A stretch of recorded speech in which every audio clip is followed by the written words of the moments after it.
Rolando a bola, começa o jogo e lá vem Eugênio Leal para a tocada aqui na lateral do grande círculo. Tocou para André. E atenção, que lindo lança, André Rocha. Procurou mais na frente agora para fazer o passe até onde está colocado o Rodrigo Coutinho. Olha que triangulação perfeita. Com ele a jogada vem pela minha direita, vai tentando driblar no primeiro adversário. O Rodrigo Coutinho escava no primeiro, fez a fila no segundo. É agora, tá na hora. Na entrada da área para o Eugênio Leal. Avançou, cara a cara, apontou, atirou. Tocou, bateu, guardou. Que gol!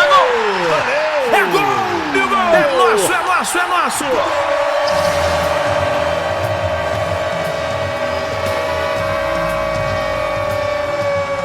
Nossa! Entrou um like pra jogada. Tá lá no fundo do barbante. Se contém. É do triangulação.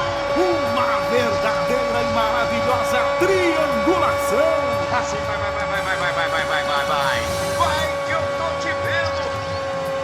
Triangulação, futebol na essência, com André Rocha, Eugênio Leal e Rodrigo Coutinho. Começando mais uma edição do nosso Triangulação, é a nossa edição de número 4. E hoje, especialmente, vai ser uma tabela. Eu e André Rocha, o nosso querido amigo Rodrigo Coutinho, teve problemas pessoais, não vai estar aqui hoje com a gente nesta semana, mas semana que vem, tudo resolvido, estará de volta o Rodrigo Coutinho. Seja bem-vindo, André Rocha. Grande Eugênio, abraço a todo mundo que estiver ouvindo, um abraço também pro Coutinho aí, força pra ele, possa tudo ficar bem aí, ele esteja de volta aí com a gente semana que vem. Vamos falar de futebol, sempre bom, e uma semana em que muita coisa aconteceu, né? Então, talvez não tenha muita pauta, mas tem muito assunto para falar sobre essa pauta principal.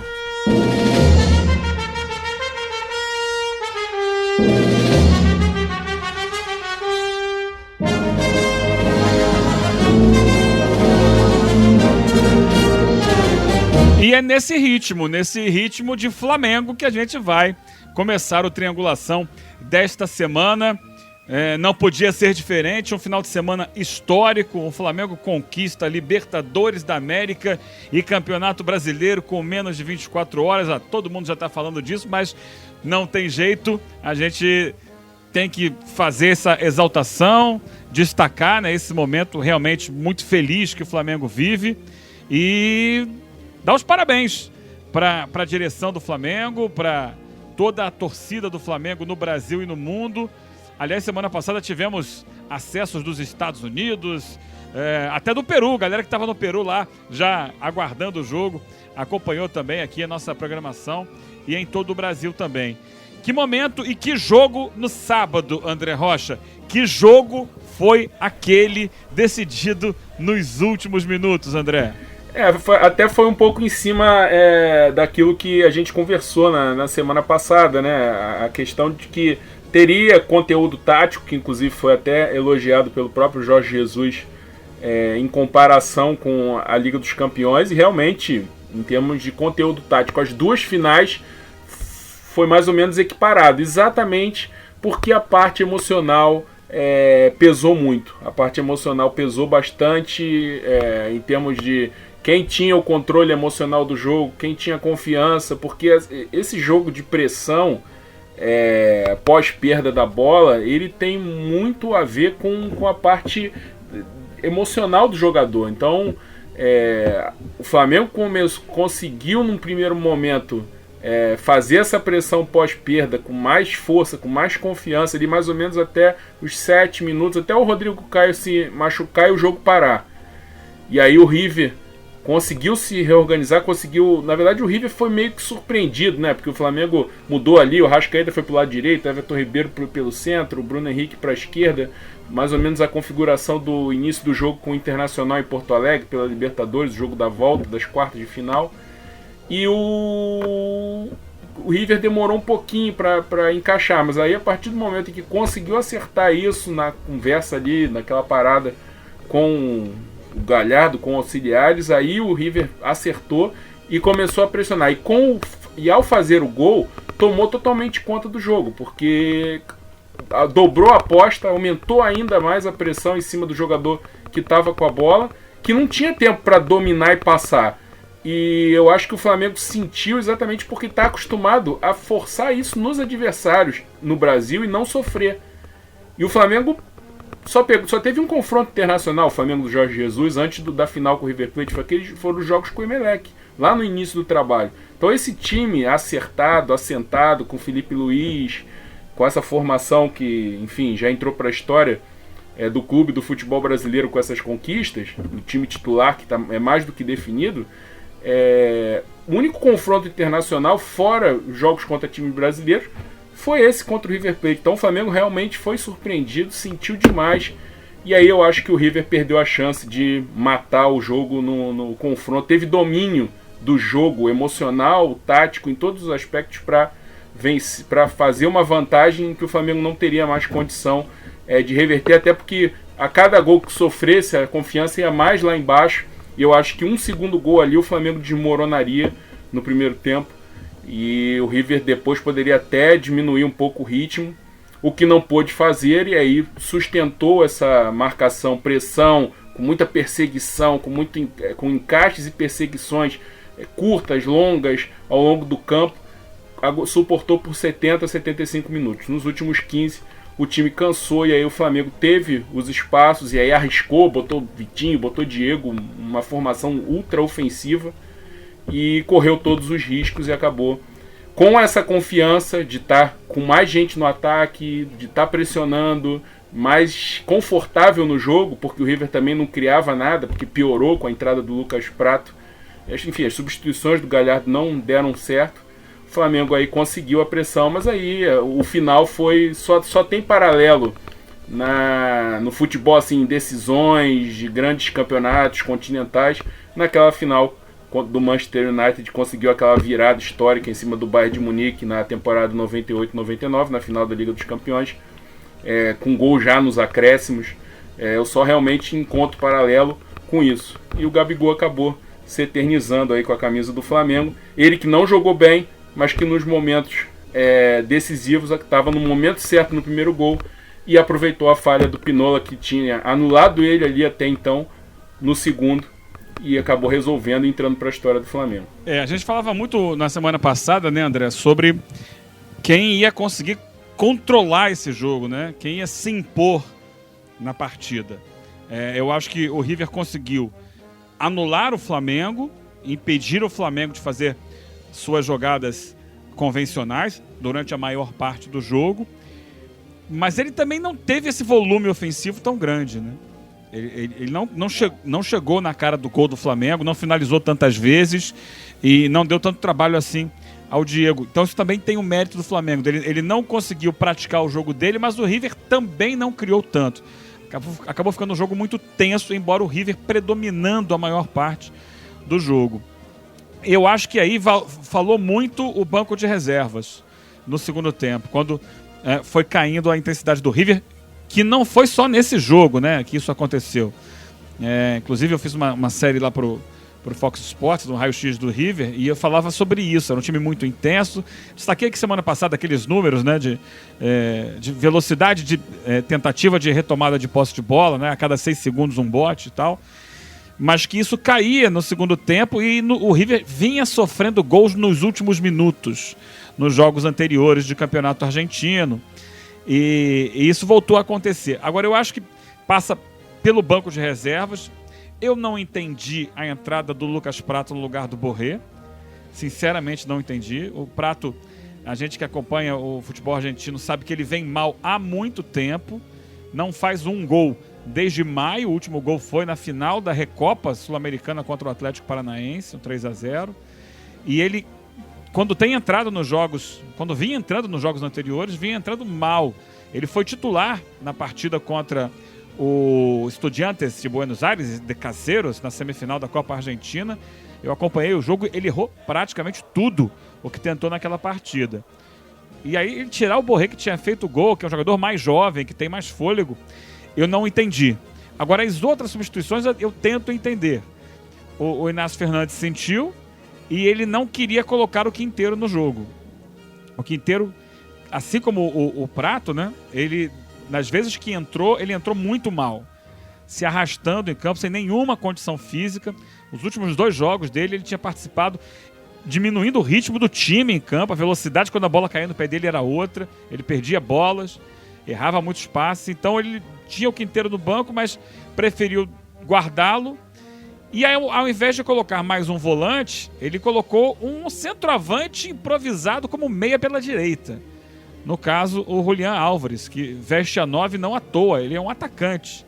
Ele improvisou. No que improvisou, ele perdeu força no meio de campo, né?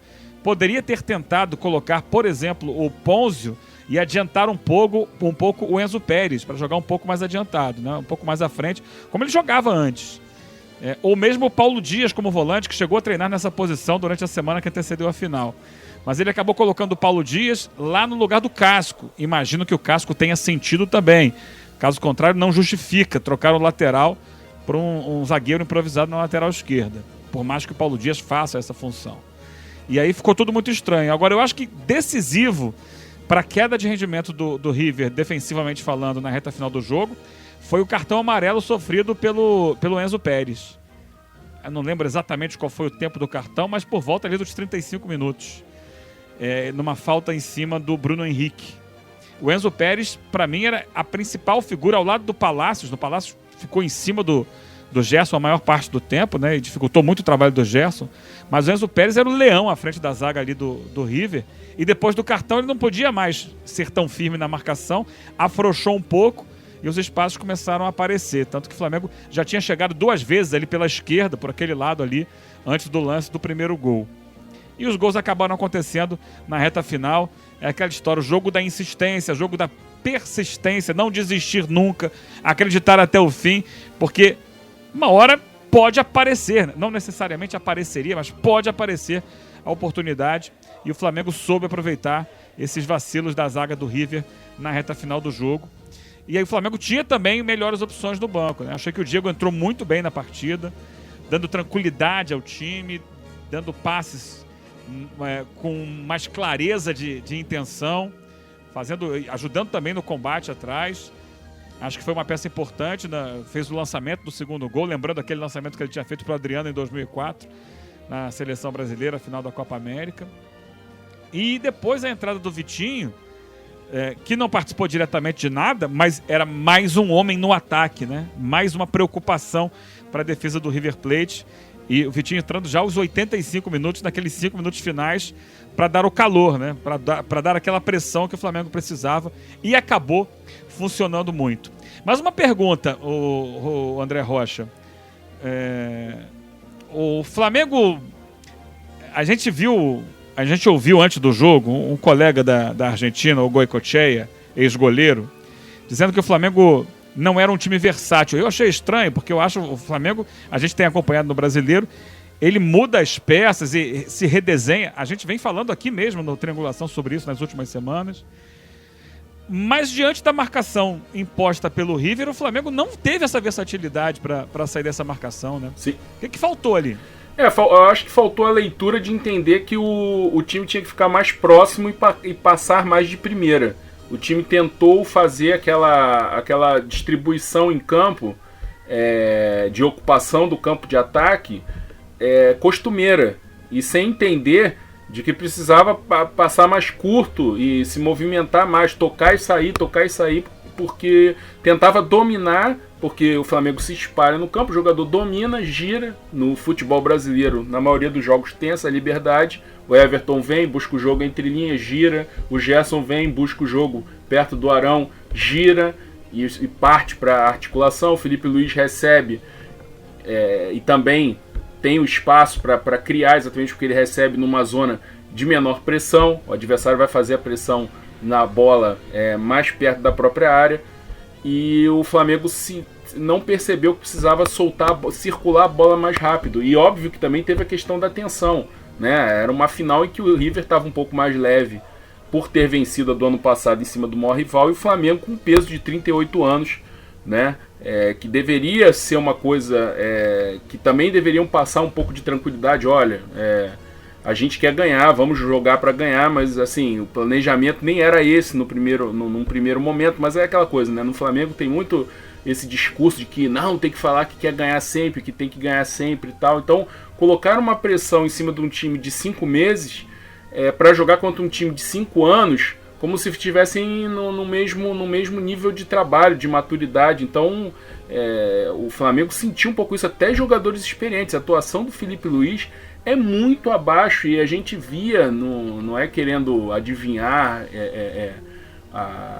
o que o jogador estava pensando, mas a gente via, comparando com outros jogos, o semblante dele menos confiante, mais preocupado. A gente tem que lembrar que esse jogador, ele decidiu 2 vezes a Liga dos Campeões, foram as 2 experiências dele de disputa continental, e as 2 ele perdeu, sendo uma de forma extremamente, quer dizer, uma nos pênaltis e outra de forma extremamente dramática, com gol, o título praticamente assegurado, aquele gol do Sérgio Ramos faltando segundos para acabar, e depois sendo atropelado na prorrogação. Então o Felipe Luiz deu para perceber que ele sentiu o jogo emocionalmente, também em termos do espaço que ele não tinha para atacar, e do espaço que exploravam nas costas dele. O gol ainda saiu de um lance de infelicidade dele, nas costas dele. Não foi só falha dele, o Arão e o Gerson acabaram falhando também no lance que a bola sobra para o Borré. Mas foi um jogador experiente, que era importante exatamente para um momento como esse, e que estava tenso no jogo, Rafinha tenso no jogo. Então faltou um jogador ali para liderar e falar, olha, vamos tentar fazer diferente. Então precisou passar todo o primeiro tempo para ir no segundo, conversar com o Jorge Jesus e replanejar o time. Mesmo assim não melhorou tanto assim, só passou a sofrer menos sustos, e deixando menos espaços ali naquelas infiltrações entre lateral e zagueiro da zaga em linha. Isso aconteceu um pouco menos no segundo tempo, e depois que o Prato entrou no lugar do Borré, aí que praticamente não aconteceu mais. De La Cruz deu uma cansada também, o próprio Palácios, enfim, aquela marcação em cima, com muitas perseguições, encaixe, perseguições, pressão, faltas táticas a todo momento para não deixar o Flamengo criar volume de jogo. Isso tudo criou um problema para o Flamengo, que só foi relaxar, se situar no jogo a partir do momento... Começou a melhorar quando criou aquela chance da jogada do Bruno Henrique, que ele infiltrou, serviu, quase saiu o gol, o Everton Ribeiro chutou e o Armani pegou. Ali o Flamengo ganhou um pouco de confiança, mas realmente só foi crescer nos minutos finais e depois que o Diego entrou. E o Diego é um jogador que pode pensar sim em jogar mais recuado, porque o problema dele nos últimos tempos era jogar como camisa 10 à frente, às vezes, de 2 volantes, ou até às vezes com um volante e um jogador alinhado a ele num triângulo ali que a gente chama de base alta, né? Um volante fixo e 2 meias. Eu acho que ele tem que pensar, porque o problema dele sempre foi dominar, girar, dar mais um toque na bola, porque a marcação está mais em cima, ele já está quase no ou está na intermediária, entrando na intermediária ofensiva, ou já na intermediária, ou já perto da área do adversário. Então a marcação é mais forte, a pressão em cima dele é mais forte. Então ele domina, gira e às vezes muitas vezes atrasava os ataques do Flamengo. A partir do momento que ele entrou mais recuado, ele recebia a bola já de frente e com a visão de jogo que ele tem, bom passe que ele tem, e aí com a capacidade de circular a bola com mais rapidez, com as opções à frente dele, sem precisar girar para procurar, ele cresceu muito. E aí o Flamengo, óbvio que também com o cansaço do Palácios, que gastou toda a energia dele em cima do Gerson, e aí foi minguando, e quando o Diego entrou já tinha mais espaços. Aí o Flamengo melhorou muito, a transição defensiva do River piorou, caiu em termos de intensidade, e aí o Flamengo encontrou espaço. E aí com o espaço, aí o Bruno Henrique cria a jogada que criou, o Arrascaeta acha o passe preciso, tirando do goleiro, tirando do zagueiro, para encontrar o Gabriel Barbosa já só para empurrar para as redes. E o segundo gol aí realmente foi uma ligação direta do Diego. Num lance normal, com a zaga atenta, não daria em nada, mas o River claramente sentiu demais o empate, achou que realmente que já estava controlado o jogo, que o Flamengo não criaria mais problemas, apesar de rondar mais a área, não criaria mais nada, achou que estava tranquilo no jogo. e quando sofreu o gol de empate, meio que desmoronou. Tentou atacar lá, a bola voltou e saiu o gol na única falha do Pinola, assim, no combate direto com o Gabriel Jesus, e o Gabriel Barbosa, o Gabigol não ia perdoar ali um último lance, numa final de Libertadores, um finalizador como ele, não ia dar essa chance. Então, o Diego contribuiu demais para a vitória do Flamengo. O Vitinho também entrou como mais um jogador para preocupar a defesa, foi lá para o lado direito, então era ele pela direita, Bruno Henrique pela esquerda, Gabriel por dentro, o Diego mais atrás e o Everton Ribeiro e a Arrascaeta de mesa, o Everton voltando também mais um pouquinho, o Arrascaeta mais próximo do trio de ataque. E assim o Flamengo um pouco desorganizado, mais na fibra, na persistência, aquilo que você falou de nunca desistir, que é o contrário do que vinha acontecendo nos últimos anos, né? O Flamengo que muitas vezes sofria um gol e se abalava e não voltava mais para o jogo, né? Tudo bem, o River dessa vez deu a chance do Flamengo voltar para o jogo, mas antes, talvez mesmo voltando para o jogo, não tinha aquela indignação com a derrota e com o empate, mesmo com o empate, sentindo a chance de conseguir a virada. Em outros tempos talvez não conseguisse, e dessa vez com uma mudança de mentalidade também aí na questão anímica, uma mentalidade vencedora, o Flamengo acabou conseguindo aí essa virada que foi épica, entrou para a história, e é difícil encontrar paralelos, né? E vai ficar mais ainda para a história por ser a primeira final única, com todo aquele clima, o estádio dividido, primeira experiência assim, oficialmente na Libertadores, foi bem diferente, e o Flamengo botando aí uma coisa que muitos torcedores talvez não contassem, uma geração aí mais velha não contava de ver isso de novo, talvez, tanto depois de tantos reveses, depois de alguns vexames na Libertadores, alguns torcedores certamente não faziam mais fé no Flamengo em termos de cenário internacional. Mas esse time, esse meteoro de 5 meses do Jorge Jesus, virou tudo do avesso e o Flamengo acabou conquistando a Taça Libertadores. E agora, seu povo, pede o mundo de novo. Vem aí o Mundial de Clubes, que no final das contas é o objetivo final. Claro, você ganha o Brasileiro, você ganha a Libertadores, e o objetivo maior, e isso na cabeça do torcedor sul-americano, na Europa é um pouco diferente, mas o objetivo final é o mundo. O torcedor quer ser campeão do mundo. E vem aí o Mundial de Clubes. Nós já falamos sobre isso aqui, sobre Liverpool, sobre ser um nível diferente de futebol, de intensidade no futebol. Qual deve ser a abordagem do Flamengo para esse Mundial de Clubes? Ele tem ainda mais 4 jogos de Campeonato Brasileiro. Acho que esse jogo com o Ceará é um jogo diferente, atípico de tudo.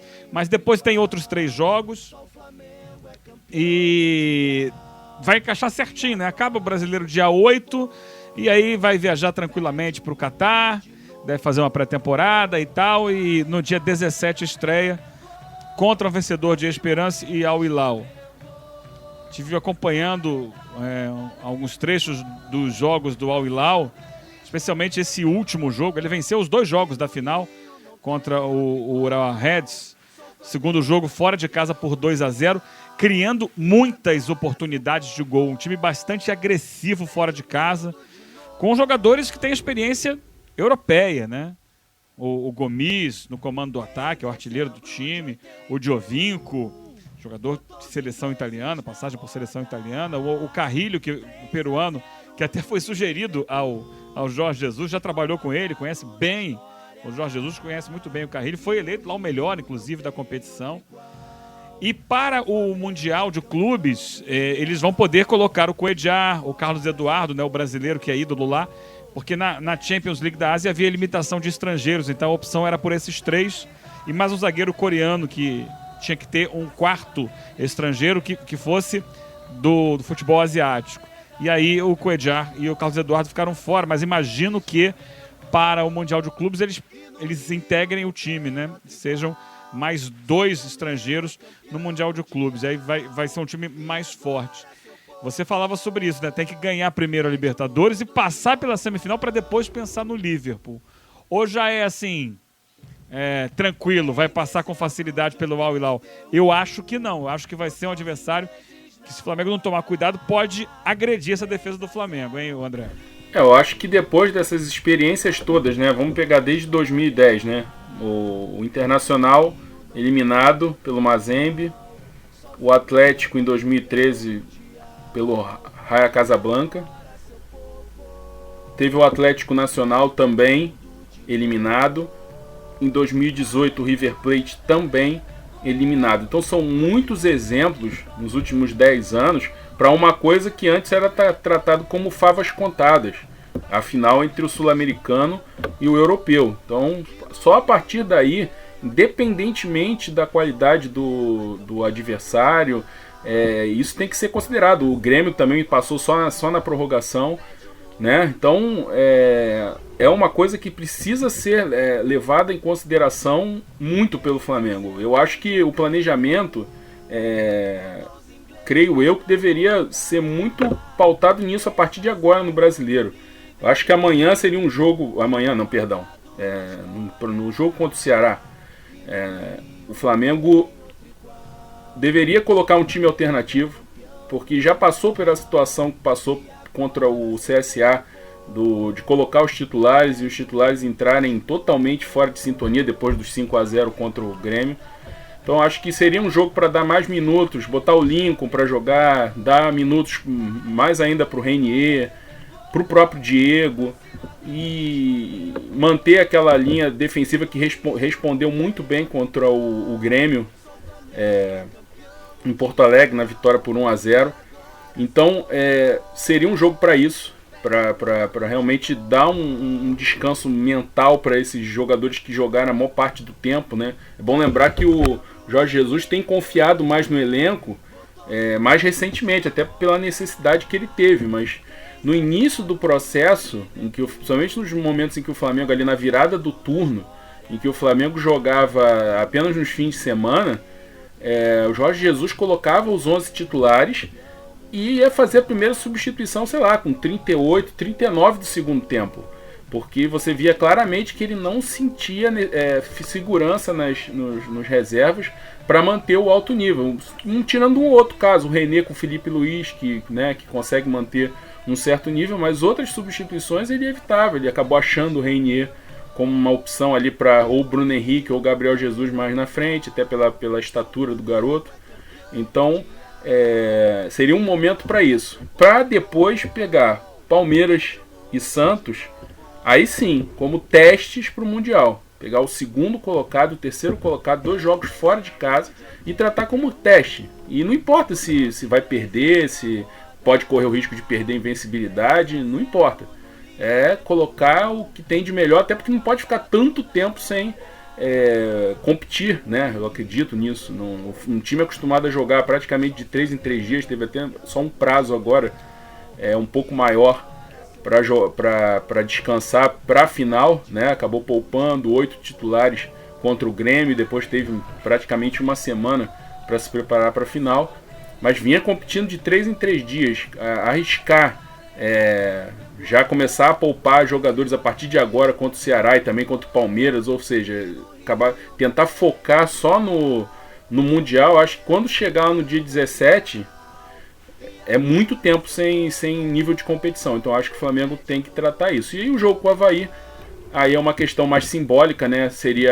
Vai ser, né, a despedida do Flamengo da torcida antes do Mundial, despedida do brasileiro no Maracanã. Aí eu acho que também valeria a pena colocar o melhor do time. Descansa agora contra o Ceará e depois os 3 jogos coloca para jogar, para poder chegar em bom nível de competição para a semifinal. E a semifinal tem que ser a prioridade. Isso não é pensar pequeno.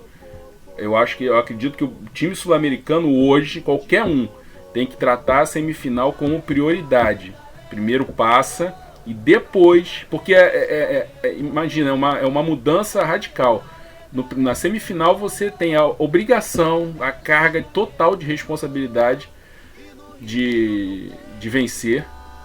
e você acabou de chegar num país distante, faz a adaptação e no primeiro jogo você tem toda a obrigação, toda a carga de responsabilidade.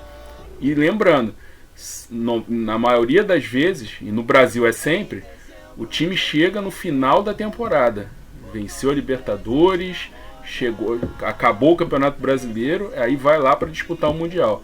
Então é num final de temporada, depois de muitos jogos, de muita tensão, chegar com uma carga de responsabilidade dessa é sempre muito preocupante. E quando consegue passar por isso e chega na final do Mundial, é o contrário, a responsabilidade vai toda para o europeu, o time brasileiro, o sul-americano entra leve, sem muita responsabilidade, e aí pode, ainda mais o Flamengo, é aquela coisa, olha, é o jogo para dar tudo, para tentar uma superação absoluta, tentar fazer o jogo perfeito, porque depois é férias, né? Os jogadores entram em férias. Então eu acredito que o planejamento do Flamengo deva ser algo nessa linha, pelo que o Jorge Jesus vem trabalhando, essa coisa de não gostar de deixar o time muito parado, essa coisa de poupar 11, de deixar os jogadores, porque ele teve as experiências, né? Quer dizer, o Grêmio poupou mais, teve mais tempo de preparação que o Flamengo, e o Flamengo terminou o jogo contra o Grêmio, o segundo jogo contra o Grêmio, correndo mais. E agora, na final da Libertadores, o River também teve mais, porque começou a se preparar a partir do dia 14, e o Flamengo ainda jogou contra o Grêmio, tudo bem, poupou a maioria, mas 3 jogadores jogaram, outros ficaram no banco, enquanto o River foi totalmente concentrado para isso, e o Flamengo também terminou o jogo melhor, mais inteiro fisicamente que o seu adversário. Então isso tem que ser levado em conta, manter o nível competitivo para poder chegar bem para o Mundial e cumprir a sua obrigação, que é passar pela semifinal. O jogo com o Liverpool aí é a realização de um sonho, né? Conseguir chegar até o momento de enfrentar o campeão da Champions League, com todo o simbolismo que um novo confronto com o Liverpool 38 anos depois pode significar para o Flamengo, né? E lembrando que em breve a gente vai fazer aqui uma edição especial, um episódio especial do nosso Triangulação, analisando todos os times que vão disputar este Mundial de Clubes. Em breve, estamos já observando as equipes, né? Já fizemos a nossa divisão, né, André? Cada um de nós 3 pegou alguns clubes, 2 ou 3 clubes, e a gente está analisando, está acompanhando para poder apresentar em breve. Acho que não na semana que vem, talvez na seguinte a gente já possa dar um panorama geral aí do Mundial de Clubes. Agora uma guinada. Vai que eu tô te vendo, triangulação! Ehi amici, allegria, Tarantella, sempre quella, sempre bella. Ciao amore, saluti, auguri, andiamo, questa è la vera serata italiana.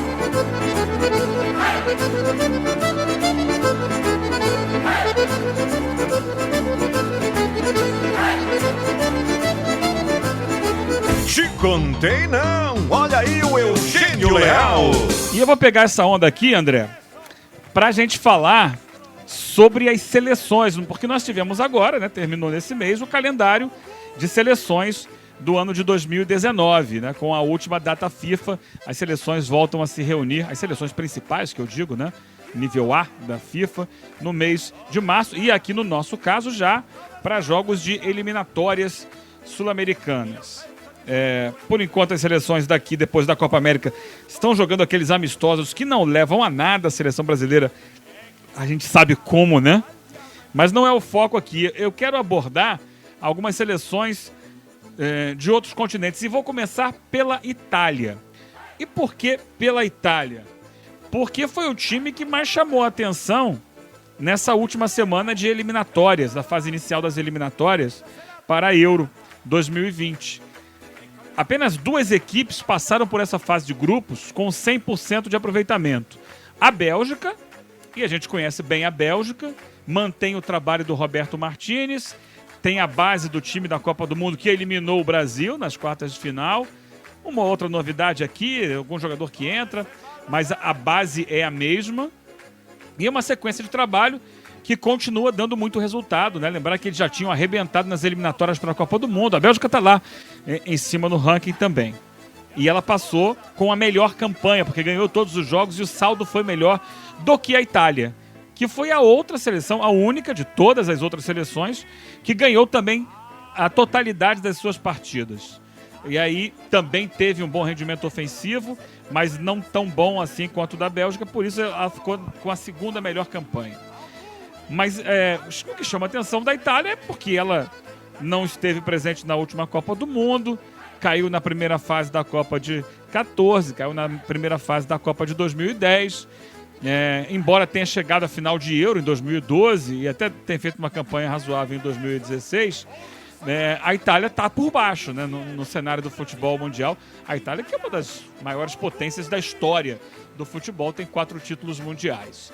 E aí, que novidades são essas nessa Itália, nessa volta da Itália a um protagonismo, pelo menos nas eliminatórias para Euro, né? Como é esse panorama? A gente tem que falar do trabalho do Roberto Mancini, que está há 18 meses no cargo e que está redesenhando esse time com muita renovação, com muitos jovens. É uma equipe que joga basicamente num 4-3-3. Desde que ele assumiu, são 19 jogos, 12 vitórias, 4 empates e somente 2 derrotas. E o que chamou muita atenção foi a despedida das eliminatórias, goleada de 9-1 na Armênia. Não é, gente, um resultado normal. Você vai falar, a Armênia não tem tradição. Mas também, se você olhar o histórico da Armênia, ela não sofre essa goleada de 9-1. Não é, por exemplo, Ilhas Faroe, San Marino, né, que são seleções aí que estão acostumadas a levar grandes goleadas. Aliás, já diminuíram também, né? Essas goleadas diminuíram de tamanho. Mas a Armênia não vem sofrendo goleadas. Pelo contrário, tem até feito jogos razoavelmente equilibrados. Tinha perdido, por exemplo, a primeira para a Itália 3-1. Agora tomou 9-1. E são 11 vitórias consecutivas da Itália com esse resultado. E o Mancini chegou a dizer, após esse jogo, que a seleção italiana está entrando numa nova era. Como eu falei, é um 4-3-3. O Bonucci tem liderado a zaga. No gol, Donnarumma, com o rodízio ali, com o Sirigu. Teoricamente, Donnarumma é o titular, mas o Sirigu tem jogado muitas partidas. E, aliás, é uma questão. O Mancini, claro, tem os jogadores mais importantes em cada posição, mas ele gira muito o time de jogo para o outro. Né? Não tem 11 fixos, né? Tem seleção que você vê sempre com os mesmos 11, ele gira demais. Um que raramente sai do time é o Jorginho. Jorginho é o que a gente conhece dele, né? No Napoli, no Chelsea. É o cara que é o regista, como se fala na Itália. Ele rege o meio-campo. Ele faz aquela função de primeiro homem, distribuindo os passes, né? Cadenciando o jogo a partir dali. Mas não que seja, André, um time só com aquela cara do Jorginho, de um time mais de toque de bola, uma saída mais cadenciada. Não, ele inclusive nesse jogo com a Armênia, os primeiros gols quase todos são de transição em velocidade, ultrapassagem dos jogadores pelo lado do campo para um passe comprido nas costas da defesa alta. Basicamente isso. Ao lado do Jorginho no meio de campo, 2 jovens, o Tonali e o Barella, compondo esse trio ali, nesse último jogo. Mas tem sido também muito usados esses 2, embora ele tenha ali, por exemplo, o Verratti para jogar naquela função onde tem jogado mais recentemente o Barella. Como eu falei, tem muito rodízio. O ataque está funcionando maravilhosamente, muitos gols. O Immobile está voando na Lazio, mas na seleção quem tem feito um número maior de gols é o Belotti, do Torino. É interessante isso, na seleção o Belotti tem funcionado muito, e eles raramente jogam juntos, um ou outro, no comando de ataque. E ele faz o pivô, vem até a intermediária, joga de costas para o gol, gira, aparece na área para cabecear, ou para finalizar com o pé. O Belotti tem sido, na seleção, mais do que o Immobile, que é destaque, por sua vez, no campeonato. E uma grande novidade, né? Uma das novidades dentre esses garotos é o Nicolo Zaniolo, 20 anos, jogador da Roma, que foi eleito o melhor jogador jovem da última temporada na Itália. E olha, ele parece um veterano com a camisa da seleção principal. Joga com tranquilidade, jogador de muita visão de jogo. pode atuar aberto pela direita ou no meio-campo por dentro, né, como um segundo homem ali. Tem sido alternado nessas duas posições. E sem falar em nomes como Insigne, né, do Napoli, que a gente sabe como ele está gastando a bola. O Chiesa, da Fiorentina, que é um homem que chuta muito forte de fora. Bernardeschi, da Juventus, que pode jogar na direita ou na esquerda. O El Shaarawy faz parte também do grupo. Aí no meio-campo você pode ter o Sensi, já falei do Verratti, o Cristante um pouco mais atrás, o Berardi. Ainda tem o Moise Kean, que está precisando um pouco mais de rodagem no Everton para ganhar essa vaga na seleção, mas é um nome também em quem o Mancini aposta muito. É uma renovação. Para se ter uma ideia, mais da metade dos jogadores convocados nessa última data FIFA tem menos do que 25 anos. E já tem gente projetando que essa geração nova da Itália pode dominar o futebol europeu. Acho que ainda é cedo para avaliar dessa forma. Mas é um time que chama atenção. Me chamou muita atenção. Eu fui ver lances, melhores momentos de vários jogos. É um time com muita intensidade. Tem que ser assim, né, no futebol europeu hoje em dia. E o futebol italiano acima de tudo. E essa intensidade... Ainda tem o Palmieri, outro brasileiro, né, o Emerson Palmieri na lateral esquerda. Ele joga ali, às vezes o Biraghi, às vezes ele. O Spinazzola chegou a jogar também.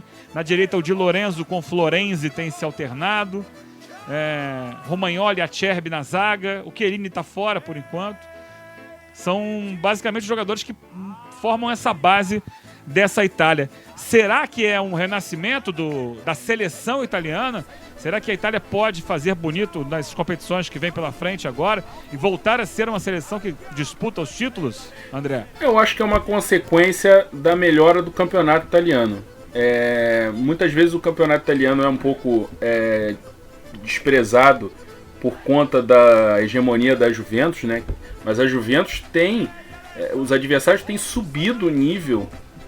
Roma, o próprio Milan tentando se encontrar, a Inter agora, Fiorentina, outras equipes vão tentando, o próprio Atalanta. Então são equipes que estão lutando para melhorar o seu futebol dentro de um cenário que chegou a ser de terra arrasada da Itália.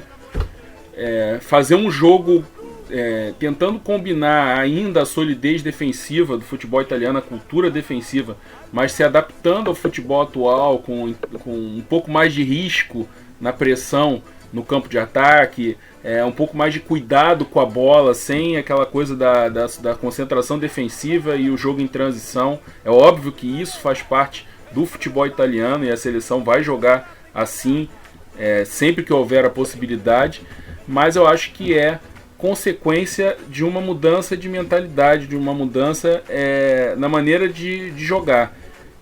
E obviamente que a escolha do Mancini tem a ver com isso, né? A gente lembrar os trabalhos do Mancini, por exemplo, no Manchester City, chegou a jogar com Nasri e Davi Silva como jogadores de meio campo pelos lados, com o Fernandinho e a Yaya Touré por dentro.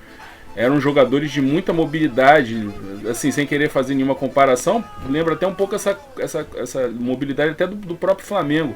Agora, com jogadores dos meias, com muita liberdade voltam fechando pelos lados, ou até avançam, formando um quarteto ofensivo com a dupla de ataque, e que muitas vezes no Manchester City foi o Dzeko com o Agüero, mas ao mesmo tempo com liberdade de movimentação para articular, para criar. Então é um técnico com uma visão um pouco mais arrojada e que faz um jogo sempre voltado muito para o ataque. Então eu acho que é um pouco consequência disso tudo. A mentalidade do técnico, a mudança um pouco de paradigma do próprio campeonato italiano, né, a influência dos jogadores que vêm de outros países, treinadores que vêm de outros países. Embora na Itália tenha uma cultura de treinadores, mas o Sarri, por exemplo, traz uma cultura um pouco diferente também, né, traz elementos novos, entre outros treinadores também. Então eu vejo como uma transformação natural. E a Itália é assim, né? Ou a Itália ou é terra arrasada e sai na primeira fase da Copa, das oitavas, ou até na Euro mesmo, às vezes não se classifica, vai muito mal, mas quando ela consegue montar um time um time competitivo, normalmente consegue chegar nas fases mais avançadas, né? Não por acaso tem 4 títulos assim, né? Quer dizer, primeiro nos anos 30 e só vai ganhar de novo em 82, para depois voltar a ganhar em 2006. Então são títulos bastante espaçados, então não tem um período assim, né, como o Brasil, que teve a era de ouro ali nos anos 50 e 60, e depois vai ter de novo um período de domínio ali, 94, 98, 2002, com 3 finais, 2 títulos.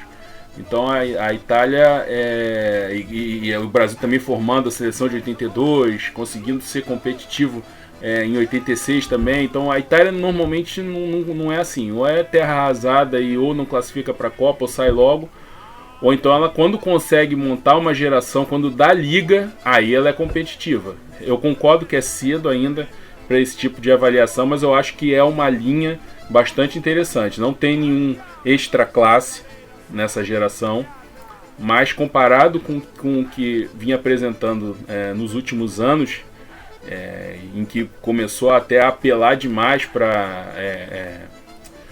naturalizações, mudança de dupla nacionalidade, jogador podendo jogar pela seleção, continua isso agora, mas aquilo era um sintoma de um problema, e que aos poucos ele vai sendo solucionado também com soluções coletivas, né, mais adaptadas ao futebol atual.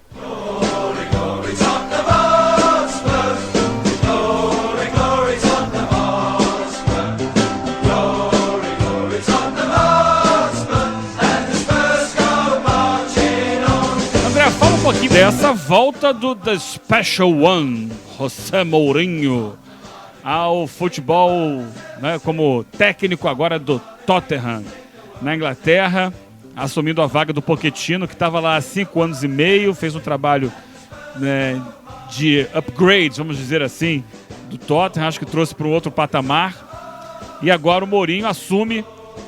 Será que agora, já que o Pochettino trouxe o Tottenham aqui para cima, é hora do Mourinho finalizar e fazer esse time ser vencedor de fato, ser campeão? Você acha que dá? Tem estofo para isso? Essa parece ser a meta da diretoria do clube, né? A partir do momento em que trouxe o Mourinho, que ficou um tempo parado, né? Até reclamando de não trabalhar, mas ao mesmo tempo também não aceitando qualquer proposta, recebeu proposta do Lyon e manteve uma esperança de voltar para um time de Premier League e acabou conseguindo, né, com o Tottenham. E o objetivo é exatamente isso, aproveitar o que tinha de bom no trabalho do Pochettino, mas colocar a marca Mourinho e uma mentalidade mais de foco no resultado, né? O Pochettino tinha um foco, obviamente, todo mundo trabalha por resultado, mas o resultado seria consequência do desempenho, né? E o Tottenham mostrou desempenho, versatilidade, capacidade de jogar com posse, jogar em transição, jogar com intensidade, jogar com mais cadenciando o jogo. Era um time muito versátil. Ele conseguiu criar uma linha ali, mesmo sem muitos investimentos, né? O clube investindo no seu estádio, e conseguiu chegar muito perto, mas sem conseguir os títulos. Eu acho que a contratação do Mourinho é para isso. E pelo que demonstrou já na estreia, vai ser um time do Mourinho. Já colocou o Lucas na ponta, então vai ser aquilo, 4-2-3-1. O Dele Alli como esse meia mais adiantado. O Eric Dyer como esse volante mais fixo. Velocidade nas pontas com o Lucas e com o Son, com mobilidade para procurar por dentro, procurar em diagonal. O Harry Kane fazendo aquele movimento, ficando na área, mas também abrindo espaço, muitas vezes até participando da articulação das jogadas. E aí o Dele Alli também, em alguns momentos, se infiltrou no espaço deixado por ele. Então a gente já viu algumas ideias do Mourinho, que é aquilo, vai montar times competitivos. Não sei se esse tempo sem trabalhar conseguiu fazer com que ele mude um pouco algumas convicções dele. A gente vai ver em jogos grandes, somente contra o Manchester City, que é um time que é mais de ocupar o campo de ataque, Vamos ver qual vai ser a postura, se ele vai realmente fazer aquela compactação radical na frente da área, né? O que se chama de que todo mundo brinca do Park the Bus, né? De estacionar o ônibus ali na frente da área. Isso não deu tanto certo e o futebol mundial hoje mostra que essa prática ela não é tão funcional, não vem sendo mais funcional, porque o jogo em tanta intensidade, se você ficar plantado lá atrás, a bola batendo e voltando, vai ser mais difícil, né? O jogo tão acelerado e tão intenso.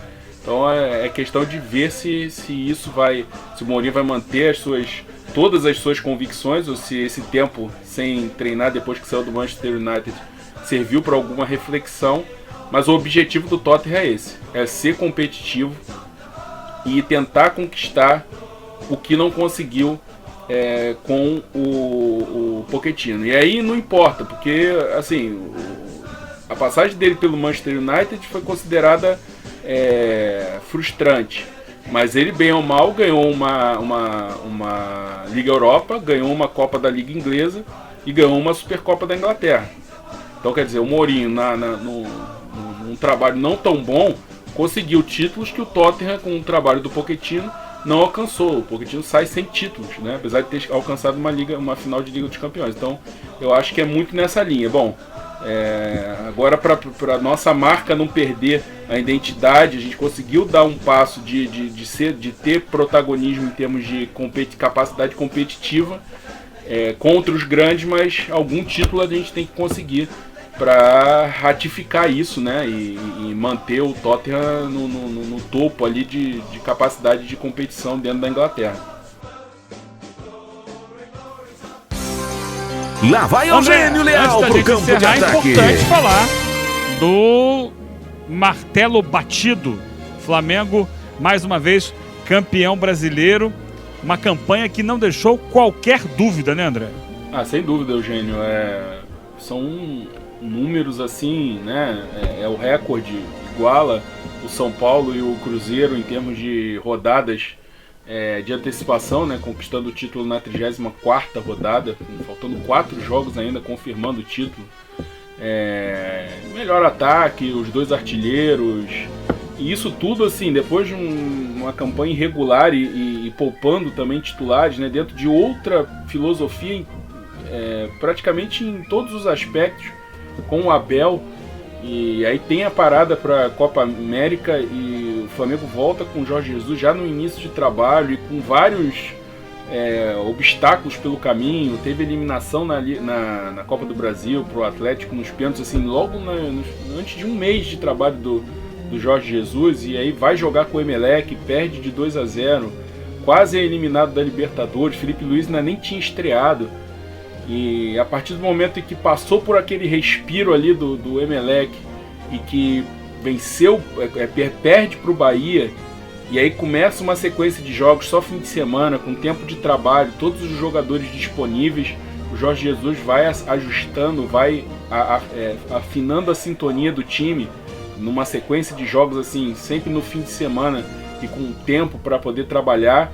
E aí quando a coisa se ajusta ali, que ponto de corte que a gente pode considerar aquele 3-0 em cima do Palmeiras, que é a primeira vez que jogam Arão e Gerson no meio campo, o Coelhar vai embora depois da classificação para a semifinal da Libertadores. Ali o Flamengo se ajusta e aí arranca numa campanha impressionante nas 2 competições e fazendo só um rodízio natural. É uma quebra de paradigma muito grande, um time ser campeão brasileiro da Libertadores e se impondo no brasileiro como o Flamengo conseguiu se impor, né? Fazendo um rodízio natural entre os jogadores. O jogador é convocado, aí fica de fora. É suspenso, aí fica de fora. Se lesionou, aí fica de fora. Mas se está disponível, ou está no banco, ou está no banco se tiver se o exame apontar um risco de lesão. Mas assim, muito diferente do que por exemplo, o Renato, que foi um parâmetro dos últimos anos pelas boas campanhas do Grêmio, título da Libertadores. O próprio Palmeiras, que foi campeão brasileiro ano passado, fazendo um rodízio no seu elenco. É uma quebra de paradigma muito grande e o campeão brasileiro com o melhor futebol dos últimos anos. Mesmo sendo uma coisa de não um campeonato todo, né, com o mesmo treinador, com o mesmo desempenho, Mas o pico que isso atinge é realmente impressionante. O número de gols marcados, ter os 2 artilheiros, atuações como essa em cima do Palmeiras, 4-1 em cima do Corinthians, são resultados assim, de muita contundência, vitórias também arrancadas em cima dessa persistência que a gente falou, que acabou prevalecendo na final da Libertadores, como a vitória em cima do Fortaleza e outras, né, ao longo do campeonato. Então é uma campanha realmente de imposição e de convocar para uma reflexão. E vindo na carona aí o Santos, numa reta final, jogando melhor que o Palmeiras e com boa possibilidade de até terminar em segundo lugar.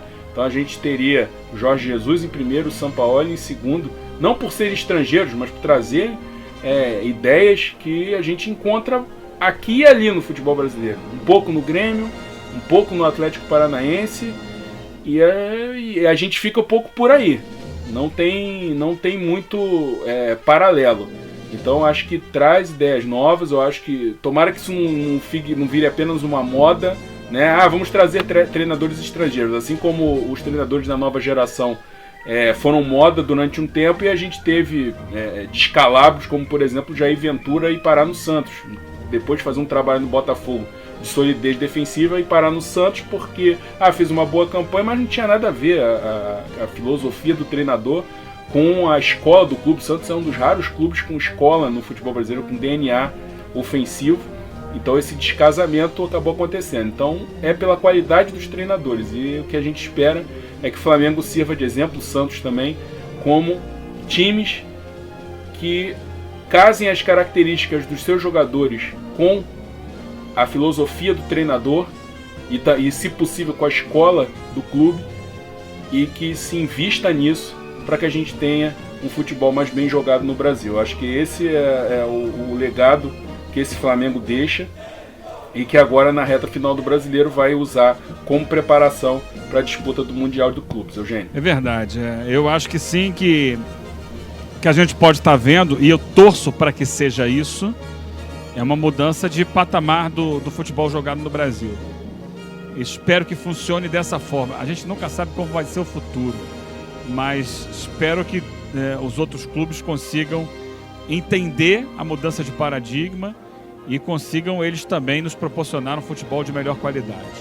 E aí não passa necessariamente pela vinda de técnicos estrangeiros, mas passa também por isso, mas também por uma evolução dos técnicos brasileiros, que eles possam acompanhar isso. Eu acho que dar uma sacudida, tirar o comodismo, tirar aquela onda de que eu sou o dono da verdade, eu sempre joguei assim, e tá acontecendo. Espero só que seja de verdade, que não seja algo passageiro, pelo bem do futebol brasileiro em todos os níveis, né? Não só no nível de clubes, como também no nível de seleção. Quem sabe, né? A gente não pode ter daqui a alguns anos um campeonato, né, dos melhores do mundo, né? Sonhar não custa nada, como diz o samba da mocidade.